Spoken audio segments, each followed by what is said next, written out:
राष्ट्रवादियों के महाकुंभ के लिए हम एक धनराशि एकत्रित कर रहे हैं। इस कार्यक्रम को सफल बनाने के लिए यह धनराशि महत्वपूर्ण है।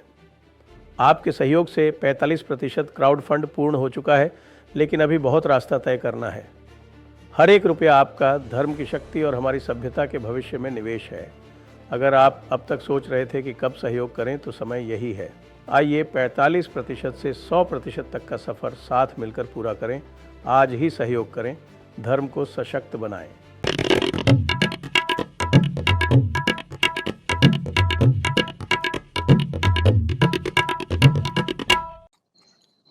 नमस्ते, आप सभी का स्वागत है आज के इस कार्यक्रम में। और हमारे साथ जुड़ गए हैं बाबा रामदास जी और अवनीश जी।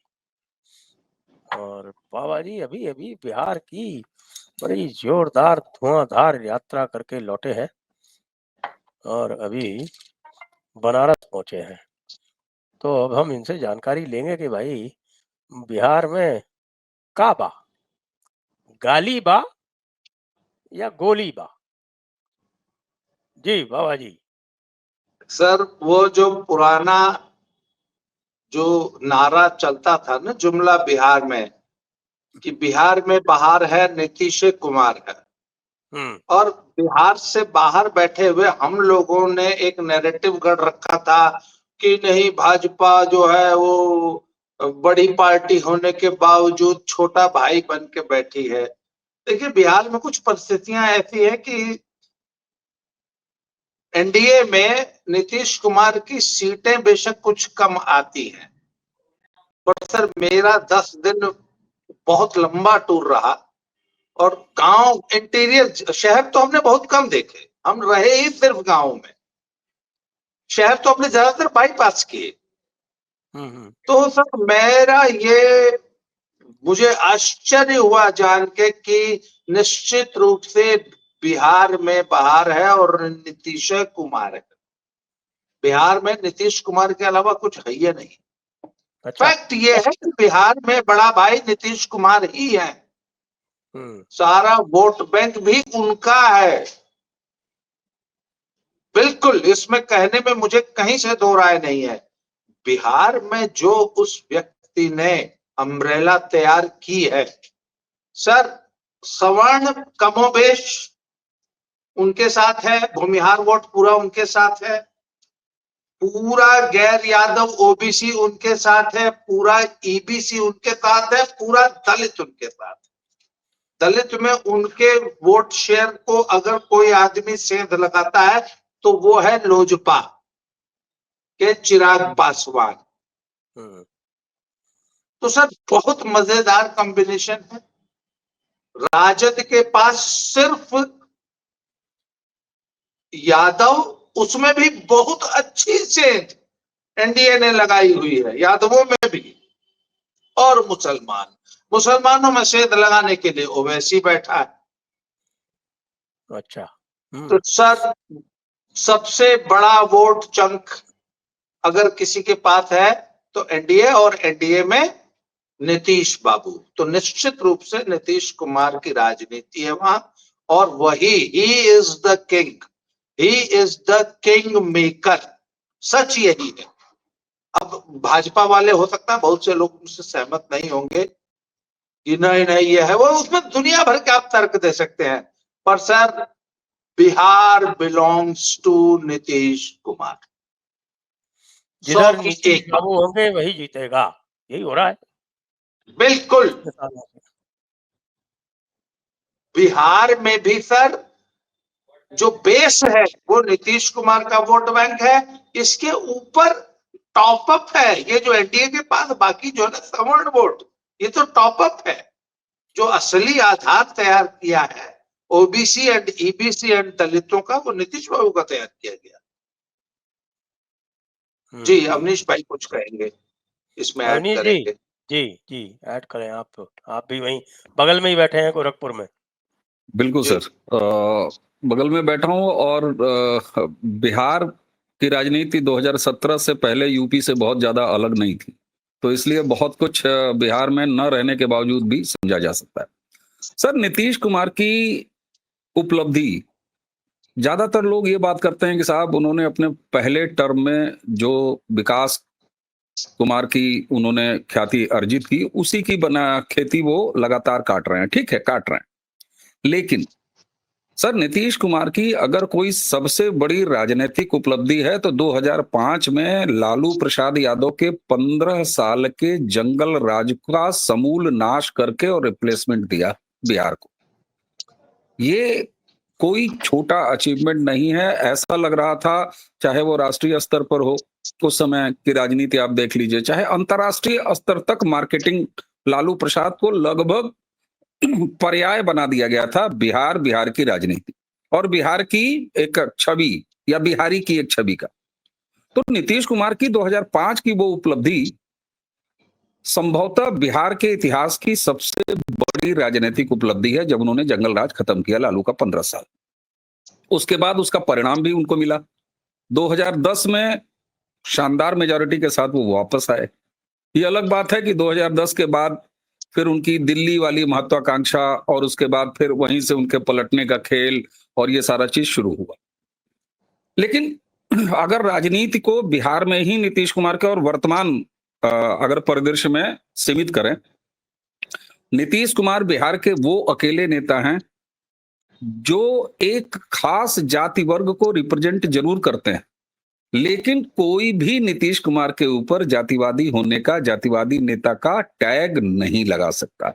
सर सोचिए आप, एक जातीय वर्ग के वोट बैंक को रिप्रेजेंट करने के बावजूद भी नीतीश कुमार पर कभी जातिगत कोई टैग नहीं लगा। दूसरी उपलब्धि उनकी क्या है राजनीतिक? परिवारवाद का कभी कोई आरोप नहीं लगा। अब उनके बेटे सक्रिय हो रहे हैं, वो कितने सक्रिय होंगे, कितने सक्रिय नहीं होंगे, फिलहाल वो चुनाव तो नहीं लड़ने जा रहे हैं, ये भी कंफर्म है।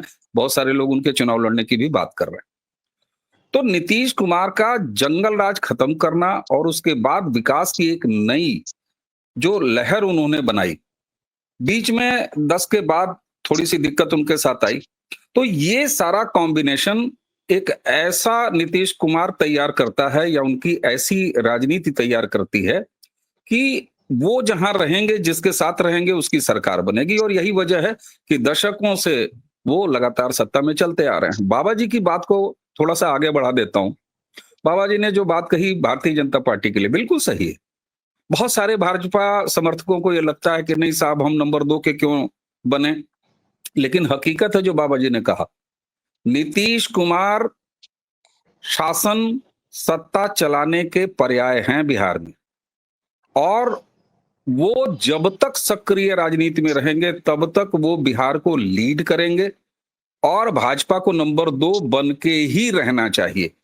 और मुझे संतोष इस बात का है कि भाजपा कम सीटें लाने के बाद भी मुख्यमंत्री उनको बनाती है। इस बार भी भाजपा ने सांकेतिक रूप से ही सही, लेकिन 1 सीट कम पर लड़ने का जो फैसला लिया है कि टोटल नीतीश कुमार की पार्टी जेडीयू के मुकाबले वो 1 सीट कम लड़ेंगे गठबंधन में, तो ये संकेत है कि नीतीश कुमार जी जिस तरीके से राजनीति कर रहे हैं, और ये सर्वमान्य है सर कि नीतीश कुमार जी की जो दिल्ली वाली महत्वाकांक्षा थी राजनीतिक, वो समाप्त हो चुकी है अब।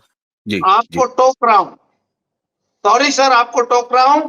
ये नीतीश कुमार का बड़प्पन है कि वो भाजपा के बराबर सीटें लड़ रहे हैं। कायदर उनको 25 सीट ज्यादा लड़ना चाहिए। मैं इसको नीतीश कुमार का बड़प्पन मानता हूं।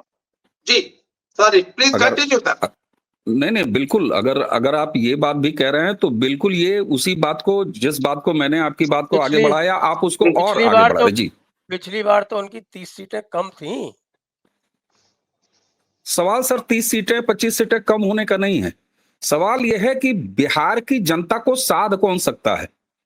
आप जरा कल्पना कीजिए कि प्रधानमंत्री नरेंद्र मोदी बिहार की जनता को अपने लोकसभा चुनाव में साध लेते हैं, और इसीलिए बिहार 14 देख लीजिए, 19 देख लीजिए, 24 देख लीजिए, बराबर की सीटें देता है। 24 का अगर आप उदाहरण उठा लीजिए, उत्तर प्रदेश में यशस्वी मुख्यमंत्री हैं, भाजपा कोई 32 साल के बाद जो है वो दूसरी सरकार रिपीट कर बैठी, लेकिन उसके बाद लोकसभा चुनाव में क्या हुआ? लोकसभा चुनाव में बहुत बड़ा झटका लगा। तो बिहार को अगर केंद्रीय चुनाव में नरेंद्र मोदी समझ लेते हैं, बिहार कनेक्ट कर लेते हैं, तो इसी तरह विधानसभा चुनाव में नीतीश कुमार से बड़ा ब्रांड नहीं है। अब भाजपा, बिल्कुल बाबा जी की बात सही है, नीतीश कुमार जब भी आरजेडी के साथ गए हैं, और इसकी शुरुआत उनकी दिल्ली वाली महत्वाकांक्षा की वजह से हुई, उसमें किसी का दोष नहीं है, हर नेता बड़ा होता है।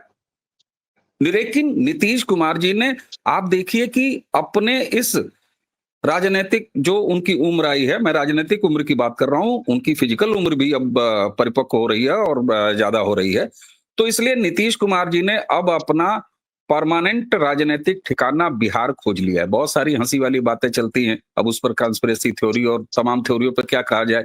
उपराष्ट्रपति बन जाएंगे, अरे भाई नाम तय हो गया, राष्ट्रपति बन जाएंगे, वो भी छोड़ दीजिए। तो सवाल यह है कि भाजपा की राजनीति के लिए नीतीश कुमार के साथ रहना, उनके पीछे चलना सबसे अच्छा विकल्प है। और अच्छी बात यह है कि भाजपा भी ले रही है।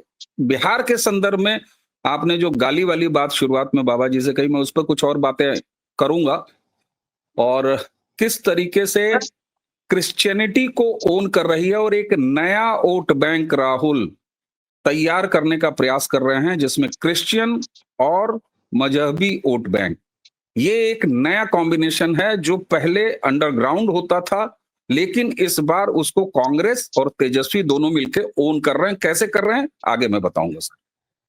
संजय सर, आपने एक प्रश्न किया था कि 25-30 सीटें पिछली बार कम आई थी। सर वो पिछली बार का चुनाव हुआ क्या कि लोजपा वाले चिराग भैया अलग लड़ गए और इस कसम खा के लड़ गए कि मैं तो मोदी का हनुमान हूं, पर नीतीश की लंका उजाड़ दूंगा, और उन्होंने सचमुच उजाड़ दी। सर 134 सीट लड़े थे चिराग बाबू, 27 लाख वोट पाए थे, औसतन हर सीट पे 18,000 वोट। अगर सबको इवनली डिस्ट्रीब्यूट कर दिया जाए उन 134 सीटों में 27 लाख वोट, तो सर वो जो 18,000 प्रति सीट औसतन काटे थे ना, उसने, मुझे तो ऐसा लगता है कि कम से कम 25 से 30 सीट नुकसान कर दिया था नीतीश बाबू का। नहीं तो पिछली बार भी 150 से ज्यादा सीट आती अपना एनडीए गठबंधन की। शुरू जी, में लग भी अब रहा आप था, और सवाल पूछिए। वो केवल लड़े भी नीतीश बाबू के कैंडिडेट के सामने ही थे। नहीं, मैं तो जी, गाली वाली बात पूछ रहा था, गाली वाली बात तो आपने बताई नहीं। अब आज सर, अब तक तो हम लोग डिस्कस कर रहे थे एनडीए, भाजपा, नीतीश बाबू और लोजपा की बात। अब आ जाते हैं जरा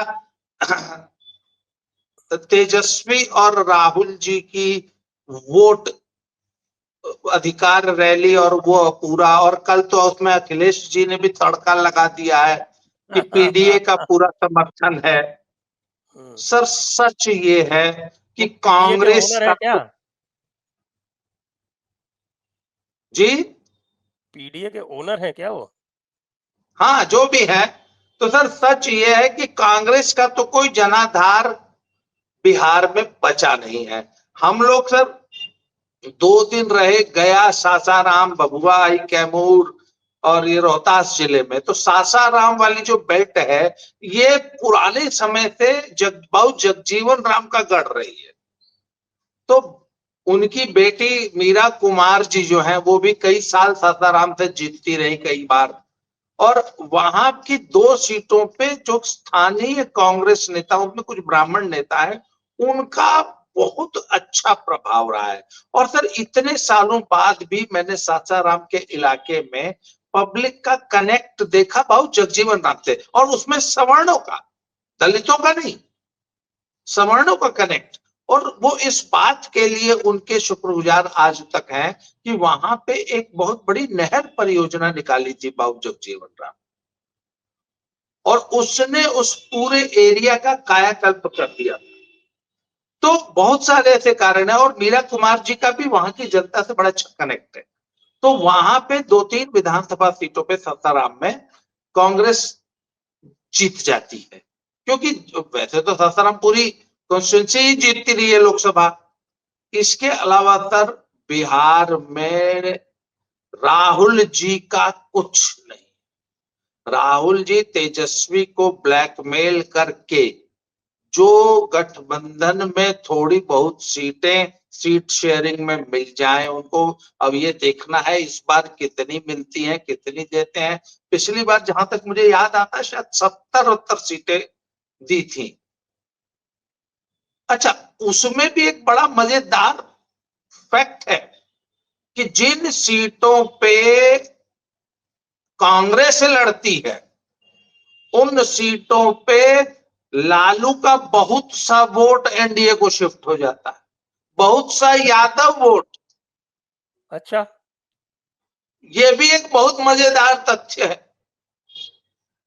कि कांग्रेस को अगर सीट दे दो तो पता लगा लालू का आधा वोट बीजेपी और क्या नाम नीतीश बाबू का चला गया। अब बताइए कोई कांग्रेस को सीट दे के करेगा क्या? और कांग्रेस को हर हालत में सीट चाहिए, लड़नी है। तो सर ये जितना कुछ है ये मुसलमानों के एरिया में पूरी यात्रा निकालना और तेजस्वी को मजबूर कर देना कि वो सेकंड फिडल, मतलब समझ लीजिए कि वो राहुल के सारथी बन के इस पूरी यात्रा में चल रहे हैं। मोटरसाइकिल तेजस्वी ने भी चलाई पर कैमरे का सारा फोकस राहुल जी और उनकी बहन पे रहा। सारी यात्रा में पूरा अरेंजमेंट, पूरी भीड़, गाड़ियां, हर चीज, खर्चा पर्चा सब तेजस्वी का है। वाहवाही लूट रहे हैं राहुल गांधी। फिर तो तेजस्वी जी जो है वो कमजोर नेता साबित हुए। ममता ने तो नहीं घुसने दिया इनको और लात मार के बाहर कर दिया, एक भी सीट देने से मना कर दिया। और ये फिर भी उसके बाद भी जाके झुक झुक के चरण चूमते हैं ममता दीदी का। सर ये एक बहुत बड़ी पहेली है और इसका जो आंसर जो है ना ये चुनाव में रिजल्ट के बाद ही मिलेगा कि आखिर तेजस्वी ने ये गलतियां क्यों की। और तेजस्वी रोज नई गलतियां करते चले जा रहे हैं। और एक बात बताऊं आपको, ये जो गाली कांड हुआ है और उस मुसलमान लड़के ने जो मोदी जी की माता जी को गाली दी है, इसका बहुत बुरा मनाया है यादव वोट बैंक ने। और सर आप देख लीजिएगा कि तेजस्वी को इसका नुकसान हो जाएगा। ये एक मैंने वहां महसूस किया। और इसके अलावा इस बार तेजस्वी की हालत तो बहुत पतली है और मुझे ऐसा लग रहा है कि महाराष्ट्र रिपीट होने जा रहा है इधर बिहार में। जैसे महाराष्ट्र में अप्रत्याशित रिजल्ट आया ना और सुपड़ा साफ हो गया कांग्रेस का और उद्धव भाव ठाकरे का और क्या नाम शरद पवार जी की पार्टी का। मुझे तो लगता है इस बार महागठबंधन का सुपड़ा साफ होने जा। मतलब किसी ने मुझसे पूछा तो मैंने कहा तो भैया आज की तारीख में मैं कहूंगा कि 150 से 170 सीट तक एनडीए ले सकती है, इससे भी ऊपर जा सकती है। कितना ऊपर जाएगी आप इसका अंदाजा नहीं लगा सकते। अगर 200 सीट आ जाएगी तो मुझे आश्चर्य नहीं। अभी हालांकि सीट शेयरिंग वगैरह बाकी है तो एक बार तो बहुत आई सारी है बातें। सीट शेयरिंग तो मुझे लग रहा है कि जो जैसा आपने कहा अवनीश जी, जैसा बाबा जी ने कहा कि ये जो सारा नाटक किया जा रहा है वो इस हिसाब से किया जा रहा है कि ज्यादा से ज्यादा सीटें कबाड़ सको। अच्छा, पिछली बार भी इनको 70 सीटें दे दी गई थी और 70 में से 19 आई थी और यही इनके गठबंधन की हार का कारण बना था। क्योंकि अगर 40% भी इसका हो जाता तो ये तो बहुमत के बिल्कुल निकट आ जाते। 110 तो आ ही गए थे। तो इस बार भी ये कोशिश ये कर रहे हैं कि न केवल 70 से भी अधिक सीटें लेना चाहते हैं। और जिस तरह से तेजस्वी जो है वो मूर्खों की तरह उनके पीछे पीछे दुम हिलाते घूम रहे हैं, ऐसा लगता है कि वो जो मांगेंगे वो दे भी देंगे। जी अवनीश जी। बिल्कुल मुझे सर। सर ये 100 सर सीट देखिए, मांग रहे हैं अवनीश भाई। ये सर 100 सीट मांग रहे हैं। अब देखिए कहां पर बात बनती है। हाँ अवनीश भाई आप प्लीज कंटिन्यू। अरे बाबा जी बड़े आदमी हैं, ये मांग रहे हैं, यही अपने आचरण के विपरीत काम कर रहे हैं। ये तो दानदाता लोग हैं। प्रधानमंत्री ने ऐसे थोड़ी ना कहा था नामदार हैं। खैर, मोदी जी ने ये दिन तो दिखाया कि कांग्रेस घूम के सीटें मांग रही है अपने हिस्से की। सर, देखो ये, मेहदी, हाँ, ठीक है, इस हाँ, ये बता दीजिए, उसके बाद फिर अगला प्रश्न पूछता हूँ। जी, जी। सर, लड़के की शादी में बरक्षा होता है, वर रक्षा, और लड़की की शादी में मेहंदी होती है। अब होता क्या है सर कि मेहंदी में ही या वररक्षा में ही जब अपने यार दोस्तों सारे रिश्तेदारों को अपनी पूरी ताकत लगा के और पूरा मन लगा के आपने इनवाइट किया, खूब अच्छा आयोजन कर लेते हैं आप, और सारे दोस्त रिश्तेदार चले आते हैं और जम के नाच लेते हैं सर, तो उसके बाद बारात फीकी हो जाती है। इलेक्शन बिहार का अभी नोटिफिकेशन नहीं आया। वोट अधिकार यात्रा राहुल की वही है जिसमें उन्होंने खुद भी नाच लिया मन भर और तेजस्वी को भी नचा लिया। हुँ, अब जब नोटिफिकेशन होगा और उसके बाद प्रधानमंत्री जी जब टॉप गियर लगाएंगे, और इधर आप नीतीश कुमार जी को देखिए, कहां तो चर्चा में ये आ रहा था कि नीतीश कुमार जी इनएक्टिव हो गए हैं, नीतीश कुमार जी बूढ़े हो गए हैं, वो चल नहीं पा रहे, काम नहीं कर पा रहे, और धड़ाधड़ नीतीश कुमार जी बिल्कुल एक्शन मोड में हैं। फ्री बिजली वो उन्होंने अनाउंस कर दिया। महिलाओं के लिए डेडिकेटेड एक योजना लाए हैं जिसमें किसी कास्ट किसी वर्ग से कोई मतलब नहीं है। 10,000 रुपया जो भी महिला काम करने के लिए इच्छुक होगी, तैयार होगी, फॉर्म भरेगी, 10,000 रुपये दे देंगे।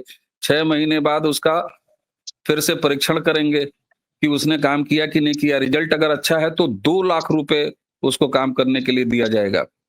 इसके अलावा शराबबंदी एक ऐसा है सर, लोग कहते हैं कि 25,000 करोड़ रुपए का ग्रे एम्पायर, एक बिजनेस की अपॉर्चुनिटी खोल दिया शराबबंदी ने। ठीक है सर, ये हमने गुजरात में भी देखा है, ऐसा होता है, 100% कहीं कोई चीज नहीं रुकती।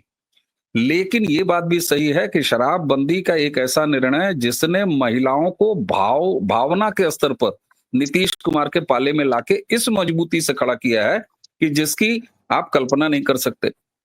महिला अगर किसी घर की किसी पार्टी के साथ जुड़ जाती है तो उसका प्रभाव सिर्फ उतने उसी के वोट तक नहीं रहता है, उसका प्रभाव गृहस्थी तक पड़ता है। अब ये कोई कहे कि नहीं साहब, वो जो शराब जिनको नहीं मिल रही है वो तो गुस्सा गए होंगे, खिलाफ वोट करेंगे, ये सब बात नहीं होती है। तो यानी महिला अपना वोट छोड़िए, अपने वोट के अलावा भी वो प्रभाव रखती है। तो ये चीजें नीतीश कुमार के लिए जा रही हैं। अब यहाँ पर पासवान के लिए एक बात कहनी बड़ी जरूरी है। पिछली बार उन्होंने सिर्फ इस बात के लिए प्रयास किया था कि किसी तरीके से नरेंद्र मोदी जी या भाजपा वो विलय कर ले, और तभी उन्होंने कहा कि दिल में हम जो है मोदी जी बसते हैं। उनकी अंतिम मतलब एक उच्च इच्छा ये थी कि लोक जनशक्ति पार्टी का विलय कर लें नरेंद्र मोदी जी अपनी पार्टी में, अमित शाह जी, और उनको कह दें कि भैया अब ये लड़का जो है चिराग पासवान, यही हमारी तरफ से बिहार का चिराग है। ये गलतफहमी उनकी खत्म हो चुकी है। इसीलिए आप देखिए पिछली बार वो 125 के लगभग सीटों पर लड़े थे, इस बार बमुश्किल वो 30, 35, 40 सीटों की तैयारी कर रहे हैं। तो वो फैक्टर भी इस बार नहीं है। और एक चीज, अब मैं आ जाता हूं जरा गाली वाले पर, उसको एड्रेस करना बड़ा जरूरी है हाँ, सर। वो बिहार बड़ा मामला भाव सर। क्योंकि इस समय बाकी तो सी चीज़ें जो है वो आप अंदरूनी बता रहे हैं, लेकिन जो गाली वाली बात है, वो पूरे भारत में गूंज रही है। बिल्कुल सर। सर, बिहार बड़ा भावुक समाज है, बड़ा मोही समाज है। बिहार वो समाज है कि इतना बड़ा करोड़ों की संख्या में वो पलायन करके बाहर जाता है, कमाता है, खाता है, पैसा बचाता है। लेकिन जब इलेक्ट्रिक पावर नहीं हुआ करते थे तो ट्रेन की छतों पर, और आज भी आप देख लिए टॉयलेट के अंदर जनरल डिब्बों में ठुस ठुस के इधर से उधर से भर के, और अपने तीज त्योहारों पर अपने गांव अपने घर पर पहुंच जाता है। ये मोही समाज है सर। और उस धरती पर, और वो भी मिथिला की धरती, आप सोचें सर, मिथिला में क्यों बार बार कह रहा हूं, मां जानकी की धरती। और आज भी हम सर अवध वाले हैं। आज भी आप अवध वाले अगर हैं या अयोध्या के 100-150 किलोमीटर की परिधि में अगर आप रहते हैं तो आप चले जाइए मोतिहारी, आप चले जाइए गोपालगंज, आप चले जाइए सीतामढ़ी, आप दरभंगा पहुंच जाइए सर। पूज्य मान्य जैसे उस तरीके से ट्रीट किया जाता है। इतनी भावुक धरती है, और वहां पर मां की गाली। और सर एक झटके में इस पूरे कांड पर पानी डाल सकती थी कांग्रेस और राहुल गांधी। राहुल गांधी ने जो ट्वीट किया है और जिस पर उन्होंने आरोप लगाया है, अगर उसकी जगह पर एक लाइन का माफीनामा कि माँ तो सबकी माँ होती है, माँ को दी गई गाली, इसके लिए हम खेद प्रकट करते हैं, सारा मामला खत्म हो गया होता। लेकिन नहीं, ये गलती नहीं हुई है कांग्रेस से और राहुल गांधी से। राहुल गांधी जानबूझ के उसको ओन कर रहे हैं, एक तरह से आप कहिए, माँ की गाली को। और जो नेता, आप मुझे बताइए, मैं 1% भी उस मुसलमान लड़के का दोष नहीं मानता जिसने माँ की गाली दी है।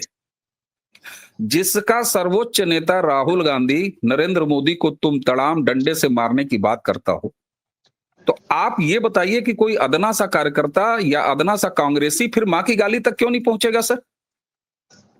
इसकी पूरी जिम्मेदारी राहुल गांधी की है। राहुल गांधी ने अपने भाषणों में मोदी के प्रति निजी नफरत का इतना प्रदर्शन किया है कि वो चाहते थे और वो आज भी चाहते हैं, माफी न मांगना, खेद न प्रकट करना, ये बताता है कि वो आज भी चाहते हैं। वो चाहते हैं कि नरेंद्र मोदी डंडे से मार खाएं।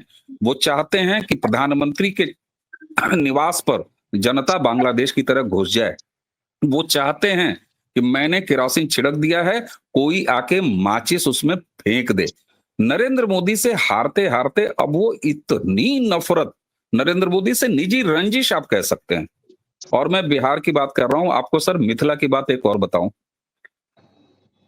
इस बात को बेहद गंभीरता से लिया जाना चाहिए कि एक ही मंच पर राहुल गांधी ने तेजस्वी, जिनकी पत्नी क्रिश्चियन है, चन्नी, जिनका कोई प्रभाव नहीं है, एक पैसे का प्रभाव जिनका बिहार में नहीं है, सारे बिहारियों लोग को गाली अमूमन देते हो इसको, तो कहते हैं कि मैं बिहारियों बस को यही कहने निकालेंगे। जा रहा था सर, मैं यही कहने जा रहा था। देखिए, आपने जिसका जिक्र किया, ज्यादातर यही डिकोड किया जा रहा है कि चाहे स्टालिन हो चाहे चन्नी हो, इनको वहां पर ले आके मंच पर बिहारियों को जो बेइज्जत करते रहे हैं, उनको तेजस्वी और राहुल स्थान दे रहे हैं। लेकिन इसके पीछे एक महीन सी चीज छुपी हुई है सर। मैं सूत्र सामने रख रहा हूं, उसको जोड़ें। अब मंच पर मिथिला का क्षेत्र है, मंच सजा है तेजस्वी और राहुल का। प्रियंका वाड्रा मंच पे हैं, क्रिश्चियन। राहुल गांधी खुद क्रिश्चियन। तेजस्वी, जिनकी पत्नी Christian. Lalu Prasad Yadav drawing room और डाइनिंग शेयर कर चुके हैं तेजस्वी के साथ, स्टालिन के यहाँ। स्टालिन उस मंच पर क्रिश्चियन। सर, चन्नी उस मंच पर क्रिप्टो क्रिश्चियन। और कुछ आंकड़े मैं सामने रख देता हूं सर। सीतामढ़ी, सहरसा, खगड़िया, गोपालगंज, ये वो इलाके हैं जिसने 2020 में जब क्लोज फाइट हो गई थी एनडीए और आरजेडी के साथ, तो यही क्षेत्र है जिसने बचाया था और वो सरकार दोबारा बन गई नीतीश कुमार की। तो ये एक। और दूसरा सर, ये सच कौन नहीं जानता है कि इस्लाम और क्रिश्चियनिटी, ये दोनों धर्मांतरण के मजे हुए खिलाड़ी हैं। मैं कुछ आंकड़े रख देता हूं। जहां 40 थे जिस जिले में, आज वहां पर 1000 क्रिश्चियन की संख्या है। और ये बड़ी खामोशी से, इस्लामिस्ट के मुकाबले ये बड़ी खामोशी से, बड़े डेलिकेट अंदाज में और बड़े शातिर तरीके से कन्वर्जन कराते हैं। नाम होगा अवनीश पियन शर्मा, कागज पर क्रिश्चियन। सुरेश महतो, यहां तक कि सामान्य सवर्ण जातियों वाले भी उपनाम, वो भी, लेकिन पता चला कि क्रिश्चियन। सर, जिस समय 1911 की संख्या कहती है कि ये 1% से ऑफिशियली क्रिश्चियन आबादी 1% से कम आबादी है, लेकिन हकीकत क्या है सर? जिस समय में पूरे देश में क्रिश्चियन आबादी 8.7% की रफ्तार से बढ़ रही थी, उसी समय काल में बिहार में 144-145% की ग्रोथ। और ऐसे में वोट बैंक तब तक वोट बैंक नहीं होता जब तक कि उसको कोई नेता ओन नहीं करता। मुस्लिम वोट बैंक इसलिए बना कि कांग्रेस ने हमेशा मुस्लिम को ओन किया, वोट को ओन किया, पूल किया, फतवे दिलवाए, इसलिए वो वोट बैंक तैयार हुआ। हिंदू कभी वोट बैंक नहीं रहा। क्रिश्चियनों के साथ अभी तक ये अनौपचारिक रूप से था। राहुल गांधी ने बिहार को गाली देने वाले, बेइज्जत करने वाले तमाम नेताओं को बुलाया, यह एक पक्ष है। लेकिन उसी के साथ उसी मंच पर एक कॉमन चीज है क्रिश्चियनिटी, जो तेजस्वी की पत्नी में नजर आती है, जो राहुल में खुद नजर आती है, उनकी बहन में खुद नजर आती है, चन्नी है, स्टालिन है। ये एक संकेत है। राहुल अब एक नए तरह के वोट बैंक, जिसका कॉम्बिनेशन क्रॉस और चांद सितारा, इनके तैयार करने का एक प्रयोग कर रहे हैं बिहार में। और जब किसी समुदाय को ये संकेत मिल जाता है कि पॉलिटिकल लीडरशिप या एक ग्रुप ऑफ पॉलिटिकल लीडरशिप हमको कौन करने के लिए तैयार होती है, तो जो महतो कहीं बहक के आरजेडी को वोट करता है, कहीं जेडीयू को वोट करता है या विभक्त है, उसको वोट बैंक बनने में तनिक भी देर नहीं लगती। राहुल ये प्रयोग बिहार में करना चाहते हैं। और एक चीज सर, ऐसा क्यों करना चाहते हैं? राहुल के लिए बिहार में सरकार बनाना कोई उनका लक्ष्य नहीं है। वो दिल्ली के आदमी हैं, वो भारत के बादशाह बनना चाहते हैं। इसलिए अगर बिहार में कुछ उल्टा पुल्टा हो जाए, तेजस्वी सरकार में ना आए, ऑल टाइम लो परफॉर्मेंस आ जाए, राहुल को इससे कोई फर्क नहीं। राहुल के दिमाग में, और ये उनके वेटिकन कनेक्शन को भी सूट करता है, उनके माताजी को भी सूट करता है, उनके अपनी क्रिश्चियन जो प्रैक्टिसिंग क्रिश्चियन है उसको भी सूट करता है। तो ये एक नया प्रयोग राहुल गांधी बिहार में कर रहे हैं। और गाली की मैं बात बताऊं सर, जो भारतीय जनता पार्टी के कार्यकर्ता कांग्रेस के पटना ऑफिस के सामने जो प्रदर्शन कर रहे थे और जो रिएक्शन वहां से निकल के आया है, अंदर से भी पत्थर, बाहर से भी लात जूता, सर कांग्रेसी नेताओं की सड़क सड़क पर यही स्थिति है। लेकिन बिहार का समाज बड़ा प्रबुद्ध समाज है सर, बड़ा मैनिपुलेटेड। आप बाबा जी से पूछिए, खुल के नहीं बात करते। मैंने इनके कई वीडियो देखे, ये गांव वालों से बात कर रहे हैं। एक सज्जन से बात कर रहे थे, मुस्लिम सज्जन थे, उन्होंने कहा कि हमने पिछली बार मोदी जी को वोट दिया, इस बार बाबा जी निकलवाते रह गए, वो बंदा नहीं बोल के दिया। लेकिन मन गुस्से से भरा हुआ है। और माँ की गाली सर ताबूत में कील साबित होगी। बाबा जी ने जैसे बताया, राहुल का तो बिहार में कुछ है नहीं, लेकिन तेजस्वी का उन्होंने पिंडदान कर दिया। सॉरी, राजनीतिक पिंडदान।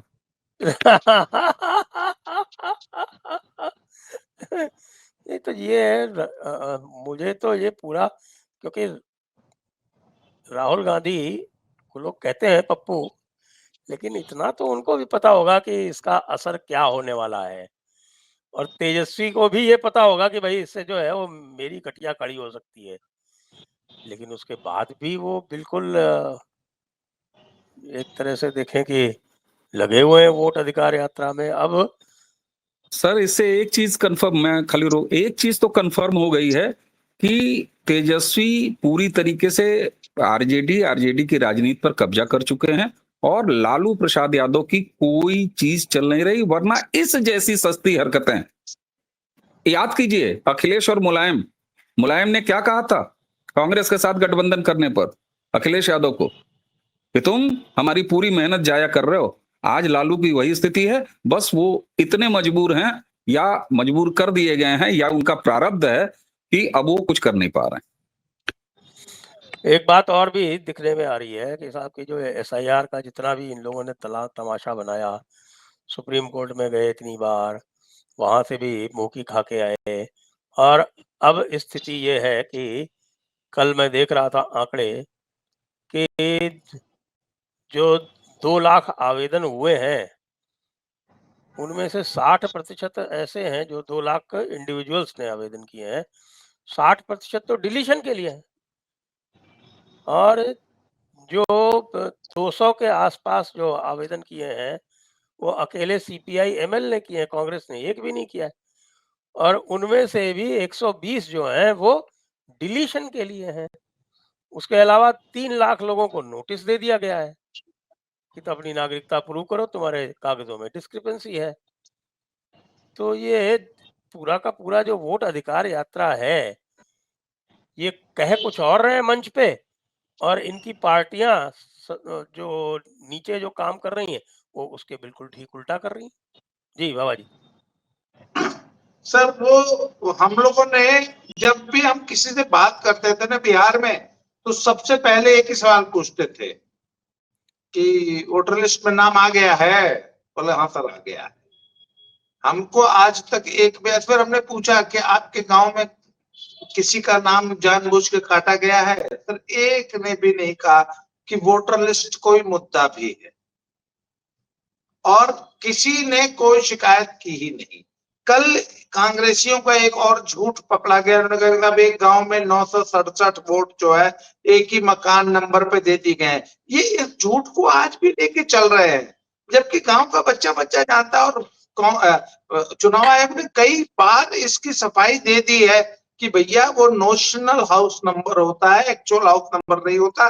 गांव में हाउस नंबर तो होते ही नहीं है, इसलिए हाउस नंबर वाले खाने को भरने के लिए उसमें एक एंट्री भर दी जाती है। तो सर ये गांव देखिए, वो आवश्यक है कंप्यूटराइज्ड डेटा फीडिंग में। हाँ, उसको क्योंकि भरना वो ही पड़ेगा। कुछ फील्ड अगर खाली छोड़ दी जाए तो वो लेता ही नहीं है। ये तय हम नहीं। लोग आम आदमी जानता है इस चीज को कि सारी फील्ड्स भरी होनी चाहिए, नहीं तो वो लाल सा आ जाता है उसके आगे, लाल निशान में कि नहीं ये वाली फील्ड भरो। खैर साहब, अब सर चुनाव, बिहार के चुनाव की चर्चा में 3 पार्टियों की चर्चा के बिना चर्चा कंप्लीट नहीं होगी। पहली है पीके की जनसुराज, दूसरी है मुकेश सहनी की वीआईपी, और तीसरी है एमिन ओवैसी साहब की। तो सर निश्चित रूप से जनसुराज पीके ने बहुत मेहनत की है और बहुत प्रयास किए हैं, कुछ वोट भी काटेंगे, पर मेरा आकलन ये रहा है कि अगर 10 वोट काटेंगे तो उसमें से 6 भाजपा और नीतीश बाबू का होगा, 4 राजद का होगा। इसलिए वो बराबर का, ऐसा उनका कोई बहुत ज्यादा चुनाव के रिजल्ट पे प्रभाव नहीं आने जा रहा है।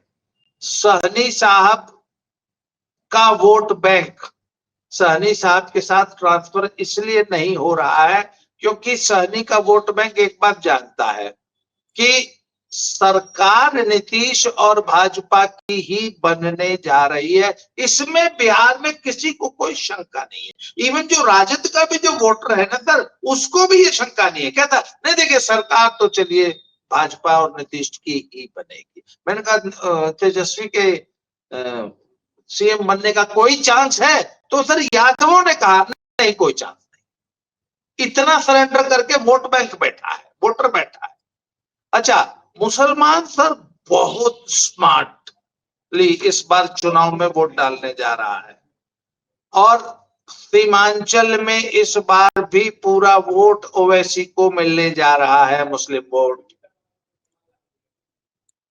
और जहां, अच्छा मैं सर बिहार में मेरा एक बड़ा जबरदस्त ऑब्जर्वेशन है, उत्तर प्रदेश में जब आप मुस्लिम बहुल इलाकों से गुजरते हैं तो सड़क के किनारे और सड़क पे बाकायदा पाकिस्तान दिखाई देता है आपको। सड़क के किनारे इतनी मस्जिदें और इतने मदरसे दिखाई देते हैं कि आपको लगता है कि आप पाकिस्तान में से गुजर रहे हैं। सर बिहार में आपको जान के ताज्जुब होगा, 2000 किलोमीटर से ज्यादा हमने गाड़ी चलाई है, सिर्फ एक भव्य मस्जिद दिखाई दी, ओनली वन। बाकी छोटे छोटे स्ट्रक्चर दिखे। मैं तो कह रहा हूं कि जितनी हमको शाहगंज में दिखाई दे जाती है ना यूपी में, रोड के किनारे मात्र 10 किलोमीटर चलने में, उतने पूरे बिहार में नहीं दिखी। और कहीं पर भी बाहुल्य, टोपी वालों का, जाली टोपी या बुर्काधारी महिलाओं का बाहुल्य जैसे यूपी में तो मतलब अजीब सा एक वो हो जाता है, बिहार में कहीं ऐसा नहीं दिखाई दिया। बिहार में जो इनका बाहुल्य है वो सिर्फ सीमांचल में है और सीमांचल में सारा वोट ओवैसी को जा रहा है। ये तो बड़े आश्चर्य की बात है। लेकिन मैं जो पूछ रहा था आपसे, जो प्रश्न मेरा था ओरिजिनल एसआईआर के बारे में, और जो आंकड़े जो सामने आ रहे हैं और उसमें ये दिखाई दे रहा है कि जो आवेदन भी हुए हैं उसमें अधिकतर लोग डिलीशन मांग रहे हैं बजाय एडिशन के, और 3 लाख लोगों को नोटिस दे दिया गया है। इसके बारे में क्या कहेंगे? सर बिल्कुल एसआईआर सक्सेसफुली कंप्लीट होगी, जनता के मन में कोई संदेह नहीं है, जनता बहुत पूरी तरह संतुष्ट है और जनता बिल्कुल एसआईआर के समर्थन में है। मुझे आज तक एक भी व्यक्ति पूरे बिहार में नहीं मिला जो एसआईआर का विरोध कर दे। और जनता इस बात को समझ रही है कि राहुल गांधी की ये vote Adhikar Yatra is big fraud, big farce on the public. ये झूठे आरोप लगा रहे हैं, इन आरोपों में कोई दम नहीं है। परंतु मैंने एक व्यक्ति से पूछा, मैंने कहा आखिर ये मुद्दा, कहते जी इसके अलावा मुद्दा क्या है, आप बता दीजिए। आप मुझे बता दीजिए कि बिहार में अगर कोई विरोध करना भी चाहे किस मुद्दे पे करेगा। उन्होंने कहा 3 मुद्दे बिहार में बहुत इंपॉर्टेंट है। पहला मुद्दा रोजगार का, इंडस्ट्री नहीं आ रहे हैं। दूसरा मुद्दा स्वास्थ्य सेवाओं का। कहते हैं मुद्दे हैं, पर पब्लिक ये भी कहती है कि नहीं नहीं, इन समस्याओं को भी हल अगर कोई करेगा तो यही नीतीश कुमार, यही मोदी जी करेंगे। तो राहुल ने एक बहुत बड़ी गलती की। अगर ये लड़ाई नीतीश वर्सेस तेजस्वी रहती ना बिहार में, फिर भी कुछ चांस था। सर राहुल ने सबसे बड़ी गलती की कि इसको मोदी बनाम राहुल बना दिया। जीनियस। और ये गाली कांड ने उस चीज को और पुख्ता कर दिया। अब बताइए, इस वक्त पूरे देश में बिहार चुनाव को लेके चर्चा मोदी की हो रही है और राहुल ने गाली दिलवा दी। तेजस्वी तो बेचारा गायब हो गया सीन से। तेजस्वी के लोग यही तो कह रहे हैं कि एक मुसलमान ने गाली दे दी मोदी को, दोष लग गया राहुल के ऊपर। तेजस्वी कहां गए?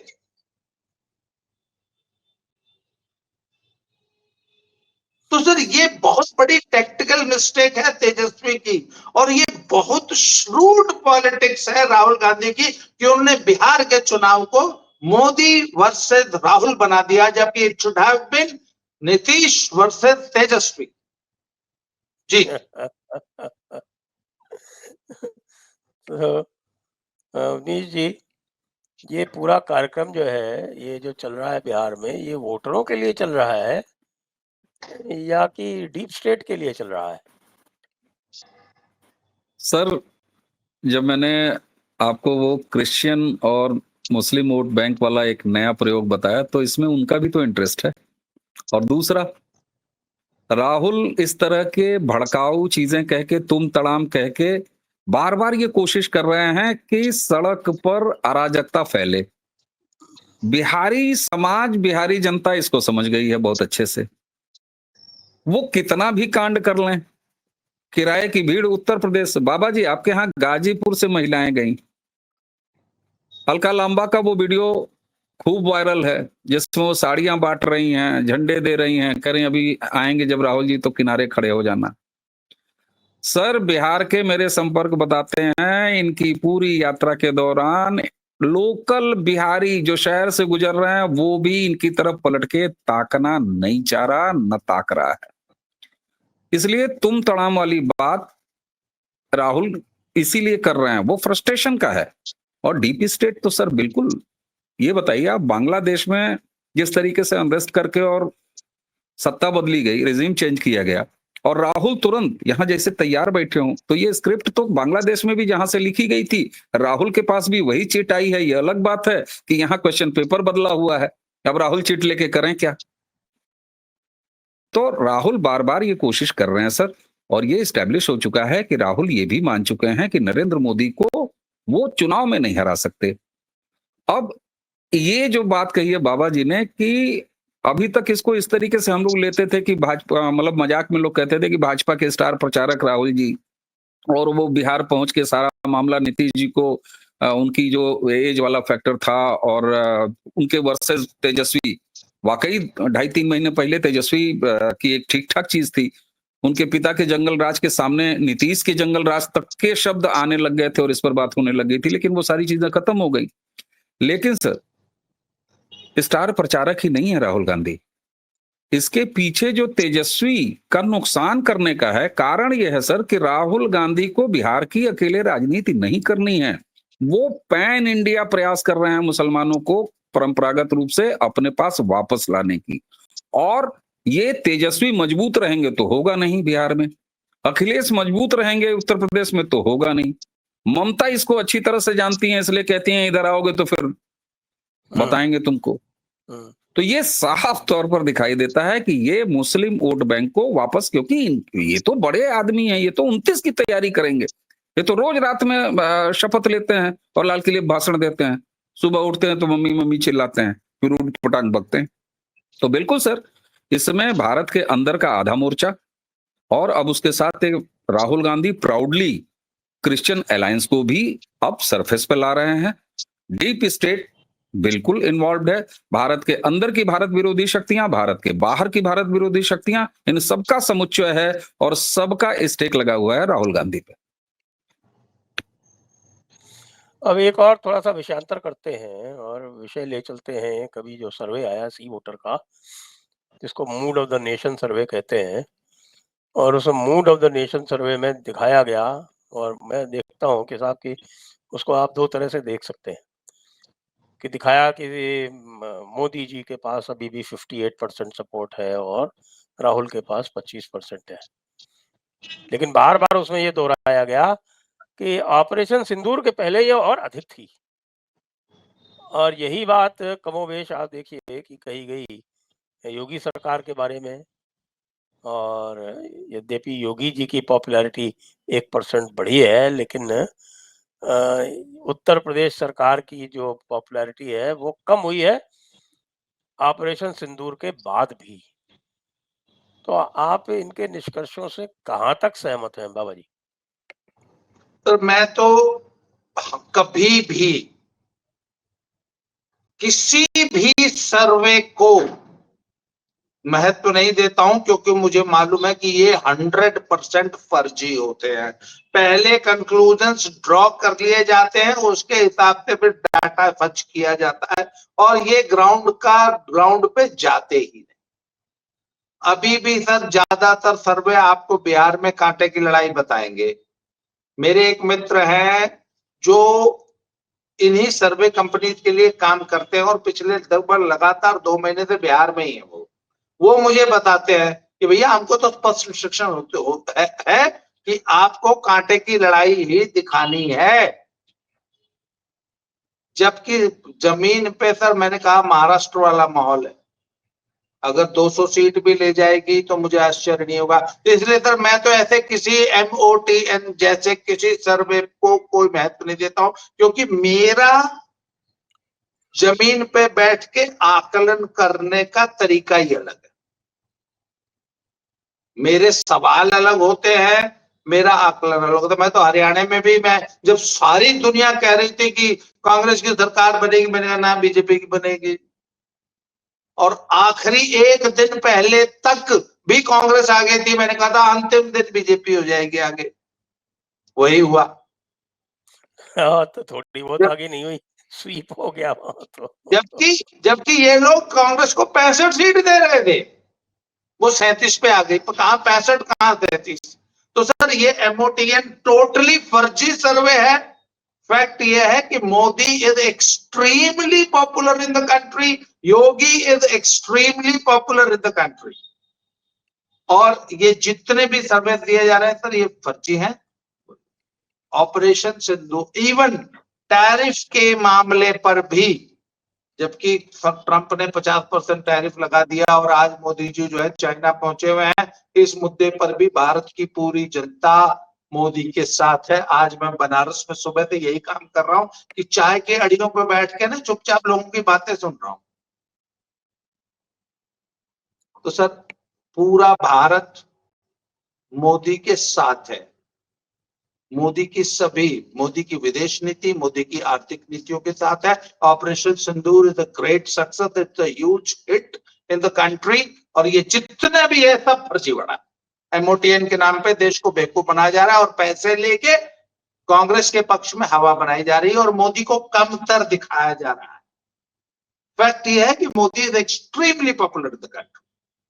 जी जी, आपका क्या विचार है Avnish ji? Sir data survey और डेटा आधारित फोरकास्ट और अंदाजा, CSDS के संजय कुमार कांड के बाद जो है अब कुछ उस पर कहने का कोई अगर तुक बनता हो तो मुझे तो नहीं लगता। बाबा जी की बात से मैं बिल्कुल सहमत हूँ, सब फ्रॉड है, सब फर्जी है। असली मूड ऑफ द नेशन 2014 के रिजल्ट में दिखाई देता है, 2019 के रिजल्ट में दिखाई देता है, 2024 के रिजल्ट में दिखाई देता है। तीनों बार वो गलत इंदिरा रहे। गांधी जी, तीनों बार मूड ऑफ द नेशन गलत रहा है। आप सोचें सर। तो ये सर्वेज वगैरह बिल्कुल ये वही सुपारी जर्नलिज्म के कमाल हैं। और ये बताइए सर, आपने दर्शकों ने देखा होगा वो जो बाजीगर होते हैं, जो सड़क के किनारे मजमा लगाते हैं, जंतर वगैरह बेचते हैं, तो वो तौलिया का एक ऐसे शेप सांप का बनाते हैं, उसमें एक बीड़ी खूंस देते हैं जो देसी सिगार होती है, और एक सामने काठ का बक्सा रख देते हैं। वो कहते हैं इसमें इसमें नेवला निकलेगा और सांप और नेवले की लड़ाई दिखाएंगे, उसके बाद जंतर या कोई तेल वगैरह बेच देते हैं। तो अगर कांटे की लड़ाई नहीं दिखाएंगे तो सर थोड़ा बहुत जो चैनलों को देखा जा रहा है वो कैसे देखा जाएगा, कैसे पूछोगी सर? इसलिए वो कांटे की लड़ाई तो दिखानी है। असली मूड ऑफ द नेशन वो इलेक्शन रिजल्ट्स के बाद आता है, और यही वजह है कि 84 में श्रीमती इंदिरा के लाश पर खड़े होकर 400 पार किए थे, उसके बाद 240 जो सबसे लोएस्ट मोदी की आई है, इतनी भी कभी सीटें कांग्रेस को नहीं आई। ये अलग बात है कि यूपीए 1, यूपीए 2 और उससे पीछे भी सरकारें बनाती रही। तो यही हाल है sir, mood off the nation आपको सामने दिखाई देता है। योगी जी की बात करें तो 32 साल का यूपी में रिकॉर्ड टूटता है, दूसरी बार सरकार को ही रिपीट करता है। तो ये mood off the Uttar Pradesh है, मूड ऑफ द नेशन असली यही। और अखिलेश बाबू के जो अनुयायी हैं सपा वाले, वो भी मोदिया योगिया करके और गाली दे रहे हैं। तो खैर अखिलेश बाबू की तो बात ही क्या, वो तो चाहे पूजा पाल हो और चाहे वो आपके वो बच्चा, क्या नाम है उनका, वो क्या नाम है वो जो बच्चा सोनकर, चाहे बच्चा हाँ सोनकर हो, हाँ वो तो पीडीए के साथ क्या कर रहे हैं वो तो बहुत अच्छी तरह से दिखा रहे हैं। लेकिन यहाँ भी वो गाली पे आ गए। वैसे तो उत्तर प्रदेश वाले भी, और खास तौर से नहीं, जो इलाका है उनका, वहाँ गालियों का प्रचलन ठीक ठाक है, लेकिन फिर भी इससे वो उनको क्या लाभ होगा, मुझे ये समझ में नहीं आता। एक्चुअली अखिलेश जी की तो पॉलिटिक्स और राहुल गांधी की पॉलिटिक्स लगभग एक जैसी है, मुझे समझ में नहीं आती। मेरे ख्याल से वो ज्यादा इसीलिए सर इंटेलिजेंट इनके हो। प्रदेशों को भी नहीं समझ में आती ना, जनता को भी नहीं समझ में आती। और बाकी बाबा जी यहाँ ही हैं, जिस गाड़ी पर सपा का झंडा उसके अंदर बैठा गुंडा, तो यहाँ तो ठीक से चल रहा है। और सर सोने पर सुहागा कह लीजिए, संभल पर जो गोपनीय रिपोर्ट आई है सर, बहुत सारे लोगों को लग रहा होगा कि ये रिपोर्ट केवल हरिहर मंदिर के सर्वे और उससे बाद उपजा जो दंगा था या अनरेस्ट था उससे है। नहीं साहब, बाबा जी ने पूरे संभल की डेमोग्राफी चेंज करने वाली से लेके संपत्तियां हड़पने और सनातनी स्ट्रक्चर्स को छुपाने, उस पर कब्जा करने, सारी कुंडली खोल के उठा के रख दिया है। और इस पर अब कॉम्प्रिहेंसिव काम होगा, क्योंकि किसी भी एक्शन के लिए बाबा जी सर कागज बड़ा मजबूत रखते हैं, इसीलिए इनका बुलडोजर भी लगातार चलता रहता है। जी बाबा जी, लास्ट सर वर्ड। देखिए, मैं इधर बहुत दिनों बाद हिमाचल और पंजाब के, हरियाणा के प्रवास के बाद करीब 4-6 महीने बाद इस बार बनारस आया हूँ, यूपी आया हूँ। मुझे एक चेंज तो दिखाई दिया है कि सपा का जो वो कार्यकर्ता है, काडर है, वो थोड़ा सा उत्साहित है, और लोकसभा के रिजल्ट के बाद उनके अंदर एक आस जगी है कि वो 2027 में कुछ बेहतर रिजल्ट दे पाएंगे। नंबर 1, पहली मेरा ऑब्जर्वेशन एक ये है। परंतु जो कास्ट इक्वेशन है वो बीजेपी के फेवर में इसलिए है क्योंकि सर हमारे यहाँ एक बहुत इंपॉर्टेंट वोट बैंक है जिसको राजभर बोलते हैं। वो पूरा का पूरा इस वक्त मुझे, क्योंकि मैं उस बिरादरी के 10-20 लोगों से बात जरूर करता हूँ जब निकलता हूँ, उनकी कुछ खास बस्तियां हैं, तो उनसे मैं पूछता कहो क्या, तो वो बताते हैं कि इस बार भाजपा। तो सर राजभर वोट 25 सीटों को हरवा गया था पूर्वांचल में, 25 सीटों को लॉक अकेले एक राजभर बिरादरी से हुआ। तो सर, और दूसरी एक इंपॉर्टेंट वोट बैंक जो है, जाट वोट बैंक है, वो कैसे बिहेव करेगा थोड़ा सा ये अभी रिसर्च का विषय है, क्योंकि जाट वोट बैंक जयंत से भी नाराज चल रहा है। जयंत चौधरी के बार बार पारा बदलने से, और वो थोड़ा सा वो कंफ्यूज्ड है। तो अभी उत्तर प्रदेश में चुनाव में भी 1.5 साल का समय भी है, परंतु सर बाबा जिस तरीके से कॉन्फिडेंटली बैटिंग कर रहे हैं, और उत्तर प्रदेश का जो माहौल है बदला है, जो उत्तर प्रदेश में इन्वेस्टमेंट हो रहा है, जो इंडस्ट्रीज आ रही हैं और जो विकास कार्य हो रहे हैं, तो सर उत्तर प्रदेश की जनता ना मुझे लग रहा है कि एक अलग लेवल पे सोचने लग गई है और उसका रिजल्ट चुनाव में आपको दिखाई देगा। इस बार 2027 का चुनाव अखिलेश के लिए बहुत बुरी खबर लेके आ सकता है जी। तो इसी के साथ आज की चर्चा को अब हम यहाँ पर विराम देंगे। आप सभी दर्शकों को बहुत बहुत धन्यवाद, बाबा रामदास जी को और अवनीश जी को भी बहुत बहुत धन्यवाद। जय हिंद, जय भारत, वंदे मातरम। जय श्री राम। जय जय श्री राम।